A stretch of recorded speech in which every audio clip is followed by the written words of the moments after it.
سامعین ناظرین، infection control society کے چینل سے آپ کا میزبان ڈاکٹر حسن نواب آپ سے مخاطب ہے۔ کورونا وائرس کے بارے میں ہم آپ کو معلومات دینا چاہیں گے کہ کورونا وائرس ہے کیا اور کس طرح یعنی کہ یہ انسان کے اوپر حملہ کرتا ہے اور کس طرح یعنی کہ اس کے مسائل پیدا ہوتے ہیں۔ دیکھا یہ کیا ہے کہ یہ وائرس جو ہے دسمبر 2019 میں ووہان سٹی میں اپیئر ہوا۔ وہاں پر کچھ کیسز نمونیا کے سامنے آئے اور وہ وائرل ڈیزیز کے تھے، مگر یہ وائرس جو ہے پہلے سے معلوم نہیں تھا۔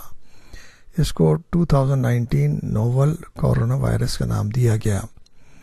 کورونا وائرسز کون کون سے ہوتے ہیں؟ یہ ایک لارج نمبر ہے ان کا، اور یہ وائرس جو نا پروٹین کے بنے ہوئے ہوتے ہیں اور پروٹین اسپائکس ہوتی ہیں، جس کی وجہ سے اس کو کراؤن اور کورونا کہا گیا۔ جیسا کہ یہ ڈفرینٹ ٹائپس کے وائرسز ہیں جو کہ ریسپریٹری سانس لینے کی بیماریاں اور پیٹ کی بیماریاں پیدا کرتے ہیں۔ کچھ مائلڈ بیماریاں ہوتی ہیں اور کچھ جو ہے نا سیویئر بیماریاں بھی ہو سکتی ہیں، جس طرح کہ سارس کا کورونا وائرس تھا۔ یہ جو ہے 2003 میں چائنا میں اپیئر ہوا، اور اسی طرح کا ایک وائرس جو ہے نا سعودی عربیہ میں 2012 میں مرس وائرس تھا۔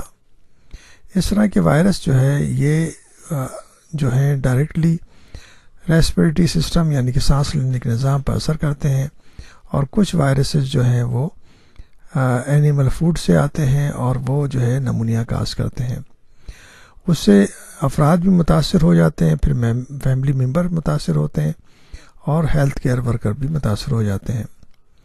اب یہ وائرس آیا کہاں سے ہے؟ جیسا کہ ہم نے آپ کو بتایا کہ یہ وائرسز جو ہیں اینیمل اوریجن ہے، اور جب یہ انسانوں میں آتے ہیں تو اس کو اسپل اوور کہا جاتا ہے۔ اس کے فیکٹرز یہ ہیں کہ مختلف افراد جو ہے جانور سے کے قریب جاتے ہیں، ان کے ہینڈلنگ کرتے ہیں۔ مثلا MERS وائرس جو ہے اونٹ یا کیمل سے آیا، اور یہ دوسرے جو وائرس ہیں وہ کچھ سارس وائرس جو ہیں وہ بلیوں سے آئے، اور اس وائرس کا جو ہے کورونا وائرس کا اب تک کچھ نہیں زیادہ معلوم نہیں ہے۔ اب یہ طریقہ کار کیا ہوتا ہے؟ جو لوگ نزلہ زکام ہوتا ہے، اگر کورونا وائرس کے ذریعے ہوا ہے تو وہ چھینکتے ہیں اور کھانسی کے ذریعے ڈراپلیٹ پھیلاتے ہیں، اور وہ اس سے دوسرے افراد بھی متاثر ہو جاتے ہیں۔ اور جو لوگ اینیملز کو ہینڈل کرتے ہیں وہ بھی اثر انداز ہوتے ہیں۔ اسی طرح ہیلتھ کیئر ورکر جو ہیں وہ ٹریٹمنٹ کے دوران جو ہے نا متاثر ہو جاتے ہیں، اور وہ بھی وائرس کا شکار ہو کے بیمار پڑ سکتے ہیں۔ اس کے جو ہے سمٹمز کیا ہیں؟ وہ ہلکے سمٹم بھی ہو سکتے ہیں اور زیادہ سخت بھی ہو سکتے ہیں، جس میں بخار بھی ہے، کھانسی بھی ہے، شارٹنیس آف بریتھ ہے، اور اس کے بعد نمونیا ہے، کڈنی فیلور ہے، اور جسم کے اوپر وہ پیچز بھی پڑ سکتے ہیں۔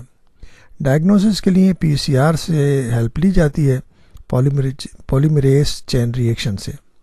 ٹریٹمنٹ اب تک کوئی اس کا ڈیفینیٹ ٹریٹمنٹ نہیں نکلا، اور صرف سپورٹیو ٹریٹمنٹ ہی دیے جاتے ہیں، جیسے سانس کے مسائل ہیں یا کھانسی کے مسائل ہیں، اس کے حساب سے اس کو ٹریٹ کیا جاتا ہے۔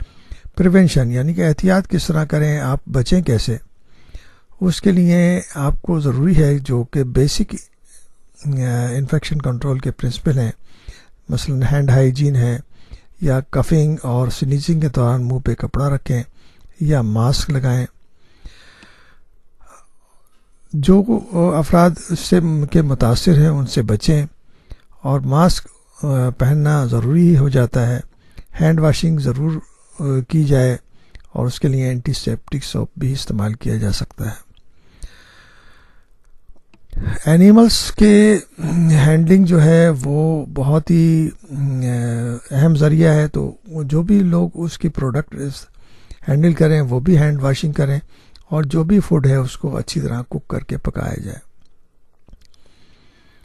اگر کسی فرد کے اندر جو سائن سمٹم اپیئر ہوں اس کو گھر پہ رہنا چاہیے، اور اگر سیویئر سائن سمٹم ہوں تو اس کو ہاسپٹلائز کرنا چاہیے، یا ہاسپٹل سے، یا کہ اپنے فیملی ڈاکٹر سے مشورہ کر کے علاج کرانا چاہیے۔